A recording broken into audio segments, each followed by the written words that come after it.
মওদুদ আহমদ তার লেখা বইয়ে শেখ মুজিবুর রহমানকে স্বাধীনতার ঘোষক উল্লেখ করেছেন।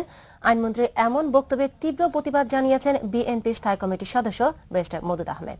তিনি বলেন, তার বই থেকে ভুল উদ্ধৃতি দিয়েছেন আইনমন্ত্রী।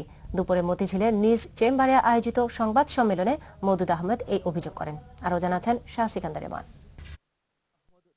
মওদুদ সাহেব যে তার এই রায়টির বিরুদ্ধে কথা বলেছে, মওদুদ সাহেব নিজেই তার বইতে লিখেছেন যে বঙ্গবন্ধু শেখ মুজিবুর রহমান এই স্বাধীনতার ঘোষণা দিয়েছেন এবং উনি জাতির পিতা। স্বাধীনতার ঘোষণা নিয়ে মঙ্গলবার সচিবালয়ে আইনমন্ত্রী সাংবাদিকদের এভাবেই ব্যারিস্টার মওদুদ আহমেদের বইয়ের বিষয়টি বলছিলেন। আইনমন্ত্রী ব্যারিস্টার শফিক আহমেদের এমন বক্তব্যের তীব্র প্রতিবাদ জানিয়ে সাবেক আইনমন্ত্রী ও বিএনপির স্থায়ী কমিটির সদস্য ব্যারিস্টার মওদুদ আহমেদ বলেছেন, তার লেখা বই না পড়েই আইনমন্ত্রী বই থেকে ভুল উদ্ধৃতি দিয়েছেন। গত 2-3 দিন যাবৎ আমার একটা বইয়ের ভুল উদ্ধৃতি দেয়া হচ্ছে। আমি নাকি বঙ্গবন্ধু শেখ মুজিব এর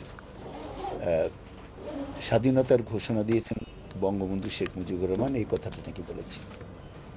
আইনমন্ত্রী গতকাল বলেছেন এই কথাটা।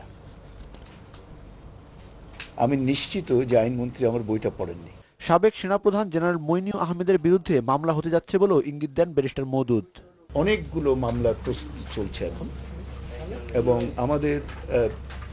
এবং আমি আইনজীবী হিসেবে এই মামলাগুলো দেখছি এবং যথাসময় আপনারা এটা জানতে পারেন। স্বাধীনতার ঘোষণা নিয়ে নতুন করে বিতর্কের কোনো সুযোগ নেই বলেও মন্তব্য করেন ব্যারিস্টার মওদুদ। শাহ সিকান্দার রেমান, দিগন্ত টেলিভিশন, ঢাকা। এদিকে